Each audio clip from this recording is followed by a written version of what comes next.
మామూలుగా ఏంటంటే పూర్వం తలనొప్పి వచ్చిందనుకోండి, అప్పుడు పెయిన్ కిల్లర్స్ ఏం లేవు. ఏం చేసేవారు, కొంచెం వేడి నీళ్ళు తాగి గంధం అరగదీసి రాసుకునేవారు. మామూలుగా అందరికీ అందుబాటులో ఉండేది గంధం చెక్కలు ఇళ్ళలో ఉండేవి కాబట్టి గంధం రాసుకుని పడుకునేవారు. లేదా ఒక తడిగుడ్డ పెట్టుకునేవారు, లేదా ఉల్లిపాయ వాసన చూసేవారు. ఏవో చిన్నవి. సో దాంతో తగ్గిపోయి మన ట్రైబ్స్ ఏం చేస్తారంటే గిరిజనులు మారేడు చెట్టు వేరు, తూర్పు దిక్కుగా ఉన్న వేరుని తీసుకుంటారు.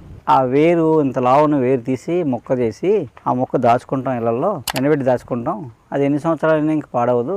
తలనొప్పి వచ్చినప్పుడు అరగదీసి ఆ గంధం పట్టేస్తాం. తలనొప్పి ఎక్కడ వస్తుందో ఆ తలకి ఇక్కడ దాకా పట్టేస్తాం. పట్టేయడం వల్ల తలనొప్పి తగ్గిపోద్ది. ఇక్కడ నొప్పి వస్తుంది ఇక్కడే పట్టేస్తాం, ఇక్కడ వస్తుంది అనుకోండి ఇక్కడ వేస్తాం, ఆ గంధం రాస్తే ఒక గంటకి తలనొప్పి తగ్గిపోద్ది అని చెప్పారు.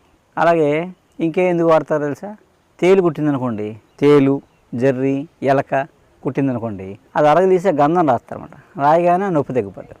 మారేడు చెట్టు వేరు